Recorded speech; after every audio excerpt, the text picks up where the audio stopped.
negara dalam hal ini pemasyarakatan wajib menyediakan sarana prasarana untuk pendidikan, untuk rehabilitasi. Artinya apa? Bahwa itu amanat di samping undang-undang juga ada 10 pokok prinsip pemasyarakatan. Bagaimana bahwa salah ini tidak akan membuat kehancuran dia ke depan. Maka saya ngomong, kamu salah, jangan berbuat salah lagi. Salah bu, jangan diulangi, itu pengalaman. Soalnya di luar juga belum tentu mendapatkan kesempatan kayak gini. Jadi ya saya alhamdulillah karena di sini juga saya dapat meneruskan atau mengenyam pendidikan S1.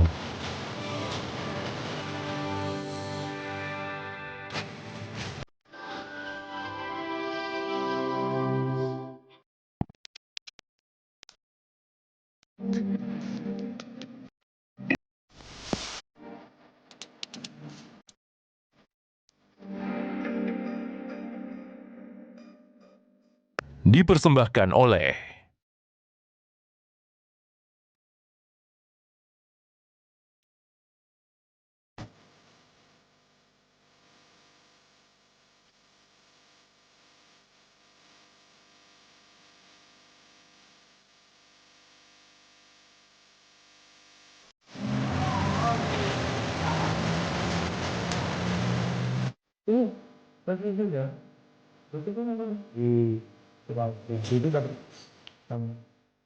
Kemiskinan itu judulnya mesti kebodohan.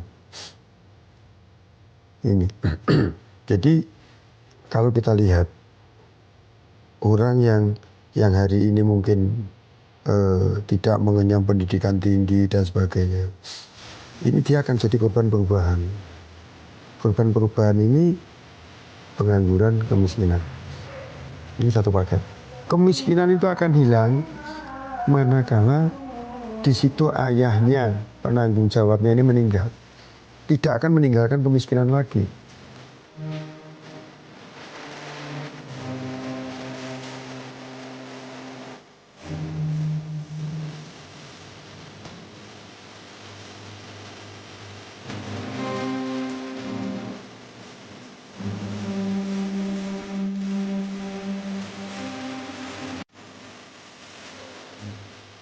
Saya, wali kota, warga saya, dan ini adalah tenaga-tenaga yang produktif. Kebetulan dia berbuat salah. Bagaimana bahwa salah ini tidak akan membuat kehancuran dia ke depan. Maka saya ngomong, kamu salah, jangan berbuat salah lagi. Salah bu, jangan diulangi, itu pengalaman.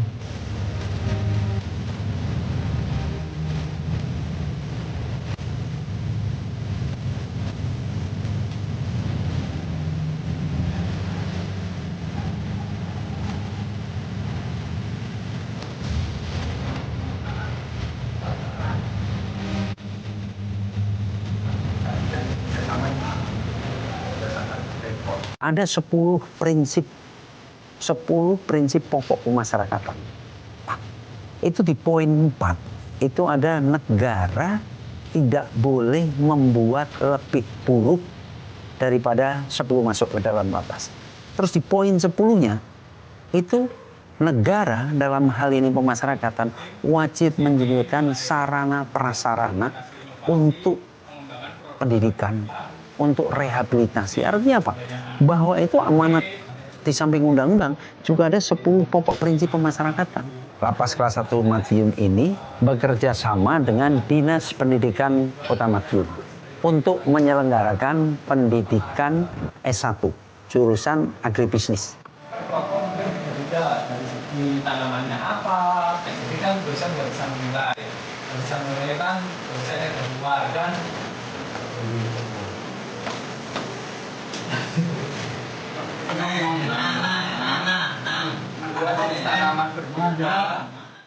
Pertama kita sudah sampaikan ke mereka bahwa akan ada program namanya masuk narapidana keluar jadi sarjana.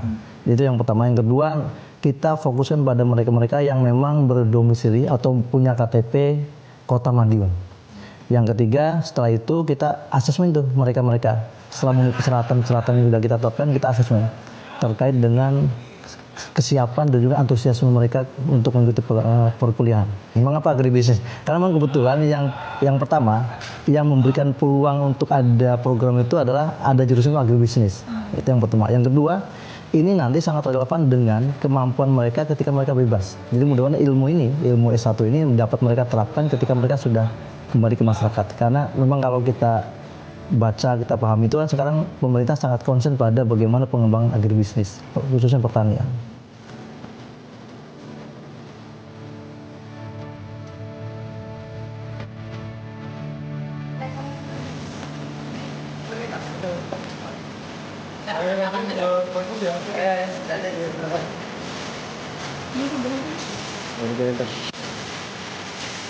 Jadi model pembelajarannya itu adalah model pembelajaran tatap muka, yaitu tutor dari Universitas Terbuka Surabaya itu datang ke sini di sekolahan, di kelas, mengajar mereka, tentunya didampingi juga oleh staf bimbingan kemasyarakatan.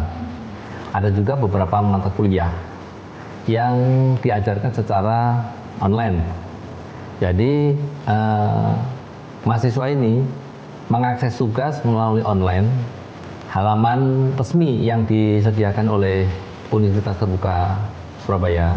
Pemerintah Kota Madiun itu memberikan fasilitas berupa Chromebook. Jadi Chromebook itu diberikan kepada semua mahasiswa yang selama ini kan berjalan 20 orang mahasiswa, diberikan satu-satu semuanya.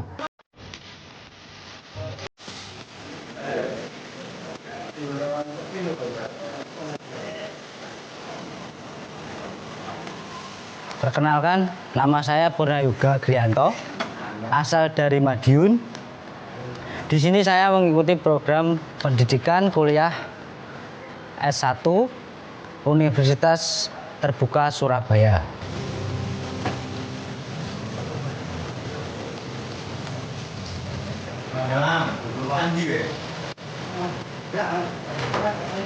Soalnya di luar juga belum tentu mendapatkan kesempatan kayak gini.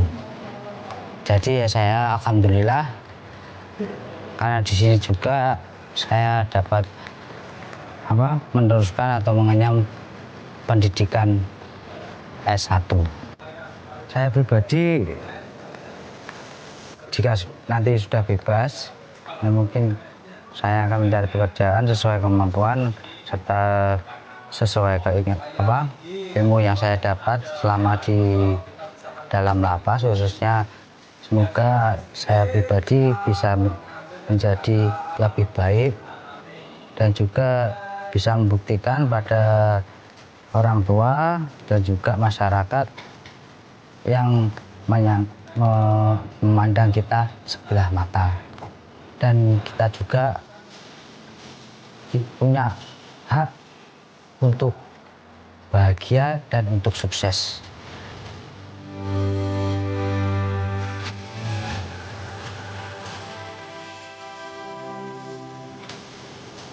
Perkenalkan, nama saya Iksan Bayu Nur Said, usia 26 tahun. Terus di sini saya mengambil S1 jurusan agribisnis. Kan di sini kan ada jadwal buka blog, tutup blog itu. Mulai jam 7 pagi saya udah mandi itu. Terus mulai kuliah sampai dari jam 8 sampai jam 12. Nanti tutupan blog. Kembali lagi ke kelas jam 1 nanti sampai jam 3. Pemerintah membiayai gratis kuliah sampai selesai, terus dikasih fasilitas laptop sama pemerintah. Saya dulu sekolah di SMK Gula Raja Wali Madiun sini, jurusan kebetulan juga agribisnis. Ya, maka dari itu terus milih jurusan agribisnis juga untuk melanjutkan itu. Kan nyambung itu. Ya, menjadi manusia yang lebih bermasyarakat, terus nggak ngulangi lagi kesalahan yang telah diperbuat. Terus, ya kalau bisa melanjutkan kuliah lagi nanti S2 atau gitu.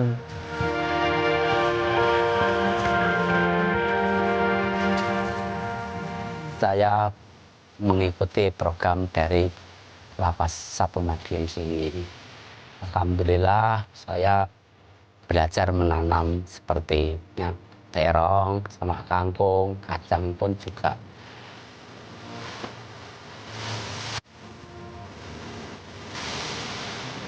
Ilmunya saya itu sapi itu banyak buat saya di rumah nanti besok-besok kalau udah keluar itu. Kalau di rumah di luar udah umur saya segini kan bisa dibuat di lahan gitu.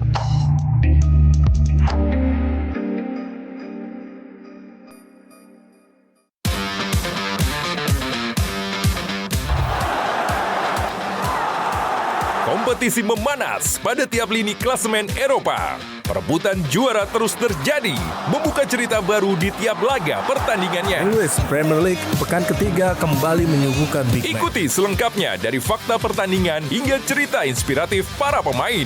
Kick and Rush. Setiap Sabtu dan Minggu pukul 7:30 pagi dan 1 siang hanya di Garuda TV. Terjadi di pasar tradisional Kosan. Ekonomi terus bergerak cepat dan setiap perubahan membawa dampak besar. Beragam aktivitas dihadirkan. Kami hadir dengan update terkini seputar keuangan, perdagangan, investasi, hingga sektor strategis lainnya. Satu kesatuan, bantuan pangan 4 bulan. Ini adalah capaian swasembada terjadi. Jangan lewatkan Ekonomi 8 hanya di Garuda TV.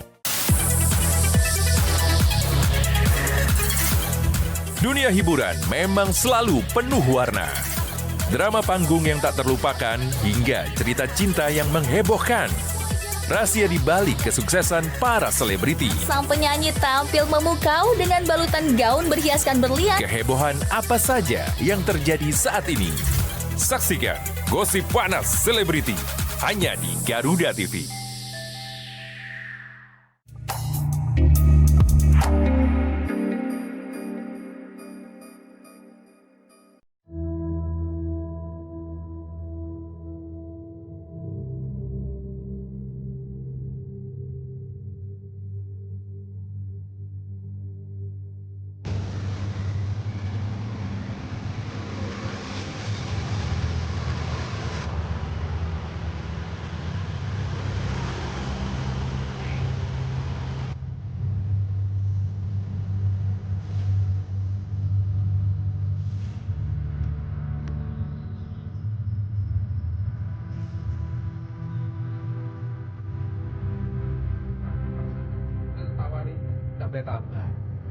Kalau itu bisa menambah.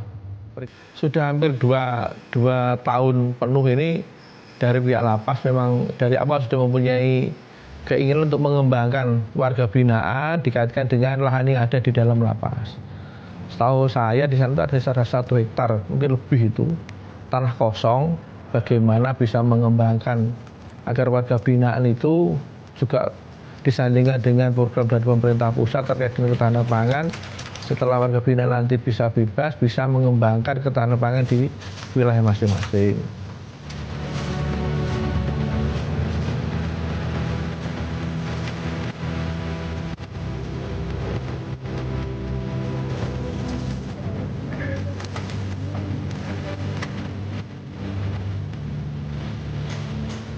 Tapi memang ada beberapa lahan yang memang lahan produktif, lahan tidur tapi nanti kita produktifkan, kita olah agar bisa dimanfaatkan untuk menambah ketahanan pangan. Akhirnya ada beberapa hal pembinaan itu di bidang hortikultura ada, di bidang peternakan ada, di bidang perikanan juga ada.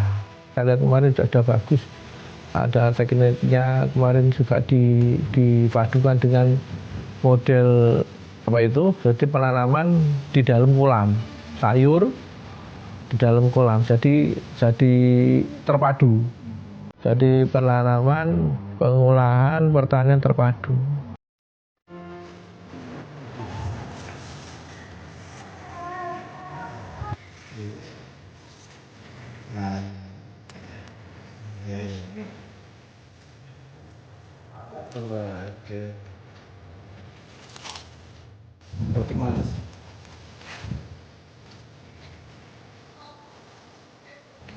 program ketahanan pangan ini memang perintah dari Bapak Presiden melalui Asta Cita memang ketahanan pangan, kemudian turun ke Pak Menteri ke Pak Direktorat Jenderal Pemasyarakatan, Pak Dirjen, untuk setiap lapas rutan wajib untuk mengembangkan ketahanan pangan baik pertanian, peternakan, dan perikanan di tempat semaksimal mungkin yang ada. Lele, ada juga belut, nila. Kalau peternakannya ada kalkun, ada mentok, ada angsa, ada ayam kampung juga. Nanti mungkin ke depan ada ayam bertelur juga. Untuk pertaniannya kita ada terong, timun, edamame, singkong, sempat juga kemarin semangka, melon.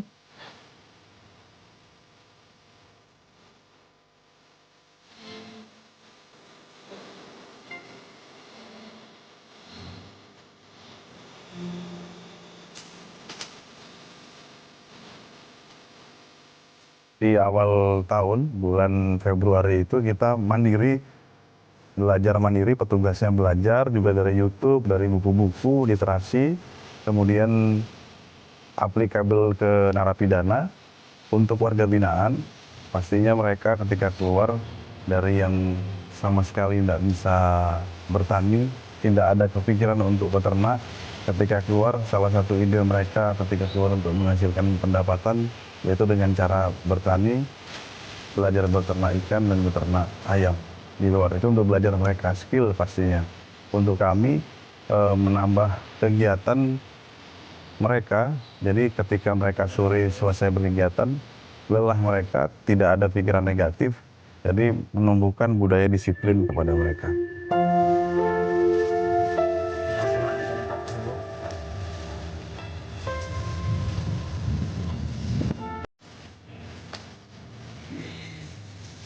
Perkenalkan, nama saya Samingun bin Yono dari Kabupaten Bojonegoro. Kemarin saya waktu masuk di Lapas 1 Madiun, waktu itu petugas Bapak Kalapas ada kegiatan pertahanan bahan pangan. Maka dari itu saya mengikuti program dari Lapas 1 Madiun sini. Alhamdulillah saya belajar menanam seperti terong sama kangkung, kacang pun juga belajar. Yang mungkin kalau setelah bebas ya mungkin ya saya terapkan di desa, mungkin pengalaman dari sini untuk menanam bisa dikembangkan di rumah. Yang mungkin kalau bebas dari murni dari lapas ini ya saya usahakan di rumah belajar tani.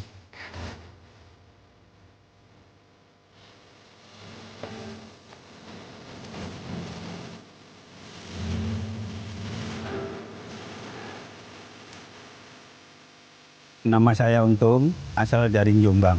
Kalau dari sini kan bisa belajari sama pupuknya, panennya berapa kali, hari guna berapa kali, itu kan besok-besok kalau saya keluar kan bisa pelajari di rumah. Cang panjang, masalah tiap harinya itu kangkung, setiap hari kangkung gitu. Soalnya makanan utama pokok itu kangkung loh. Jadi nggak telat, setiap hari stok. Banyak begini Bu, ilmunya saya itu sapi itu banyak buat saya di rumah nanti besok-besok udah keluar gitu. Kalau di rumah di luar umur saya segini kan bisa dibuat di lahan gitu, sama orang tua sekarang kan udah nggak ada.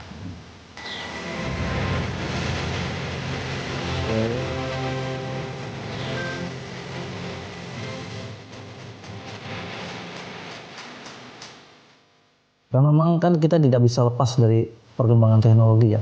Jadi itu sebagai alat bantu bagi petugas kita, bagi kita itu bagaimana agar pelaksanaan tugas itu lebih efektif. Ada bukti pertanggungjawaban petugas kepada lembaga.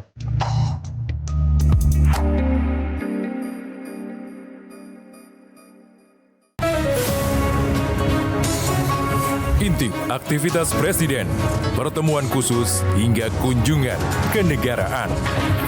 Melihat lebih dekat, langkah penting menuju masa depan cerah untuk Indonesia maju. Saya minta loyalitas semua menteri, semua kepala badan. Jadilah saksi setiap langkah strategis dalam Jendela Istana. Setiap hari pukul 8:30 malam hanya di Garuda TV. Berbagai peristiwa penting terjadi sepanjang hari.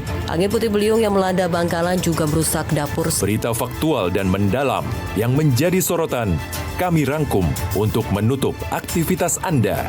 Bukan hanya membangun kota-kota yang modern, karena urbanisasi akan... Saksikan laporan 8 malam. Setiap hari pukul 10 malam. Hanya di Garuda TV.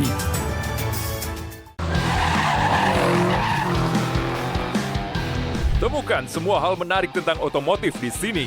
Luar biasa. Dari inovasi terkini hingga aksi seru di arena balap, kami hadirkan. Rally Dakar Special Edisi. Informasi lengkap dari nasional hingga internasional. Ajang mengasah kemampuan pembalap. Otomotime. Setiap hari Sabtu, pukul 3 sore, hanya di Garuda TV.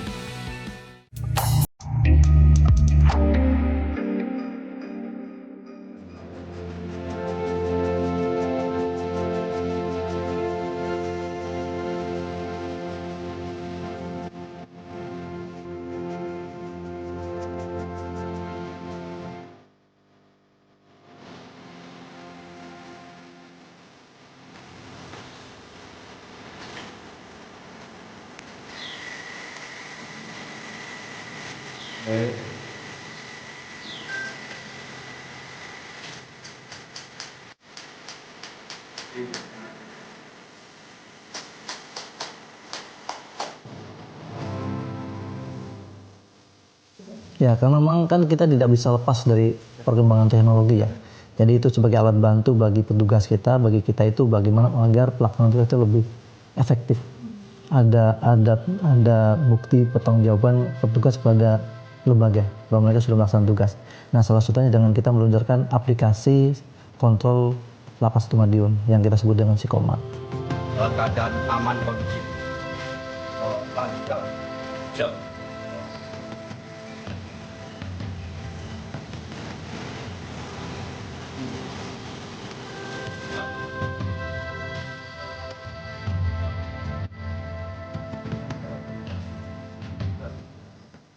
Nah, untuk mengecek apakah mereka betul-betul sudah kontrol, maka kita buatlah Sikomat ini. Nanti pada setiap titik itu ada barcode yang harus di-scan oleh petugas ketika mereka kontrol. Itu sebenarnya.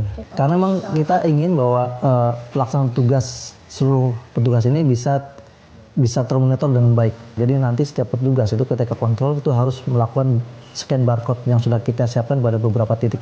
Kalau sebelum ada Sikomat kan memang tetap kontrol, cuman kan tidak termonitor apakah mereka sudah betul-betul kontrol pada titik itu atau belum. Nah, itu.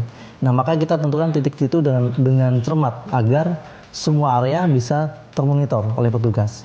Nah, dengan adanya kontrol ini kan mudah-mudahan yang pertama area itu aman, tidak ada sesuatu yang bisa merugikan lapas. Yang kedua juga bisa mengontrol aktivitas narapidana.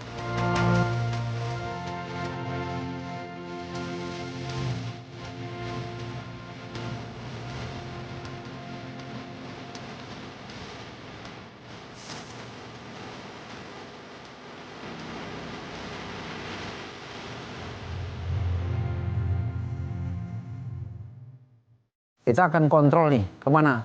Ke pos 1, pos 2, pos 3, pos 4, termasuk ke pos-pos blok itu. Itu pernah ada pemasyarakatan itu. Kemudian seiring berjalannya waktu gitu kan, hilang gitu. Nah, ini Sikomat ini sesungguhnya menggantikan fungsi itu. Rata-rata teman-teman kalau kita lihat bahwa isi dari SDM-nya petugas lapas itu rata-rata sudah banyak generasi milenial dan zilenial. Keliling.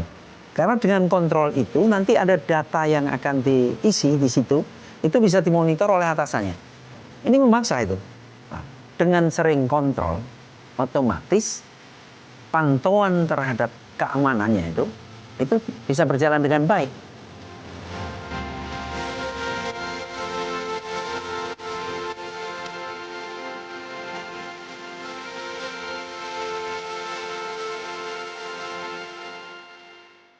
Hak-hak yang dipunyai oleh warga binaan ini Ini yang pertama, karena ini hak dasar dari warga binaan. Kita diberikan amanah untuk melakukan tugas itu harus dipenuhi. Hak-hak itu sudah ditempel sedemikian rupa. Mereka kalau ada komplain, kita berikan akses. Baik itu sarana pengaduan, apakah itu juga mereka berkeluh kesah, kita sampaikan. Di petugasnya pun, artinya juga tidak boleh melakukan hal-hal yang bertentangan dengan itu.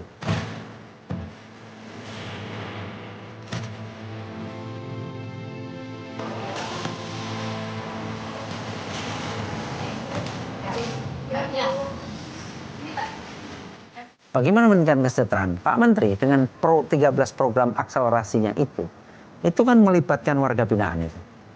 Nah, dengan UMKM-nya, dengan ketahanan pangannya, terus dengan koperasinya.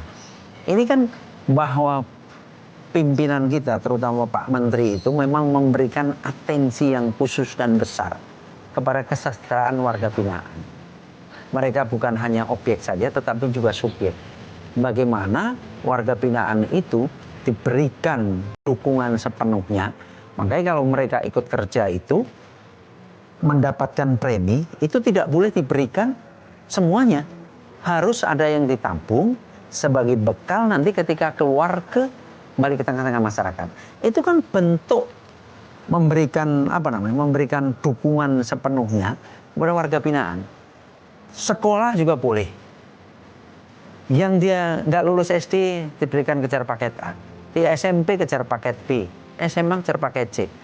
Yang sarjana juga diberikan seperti ini.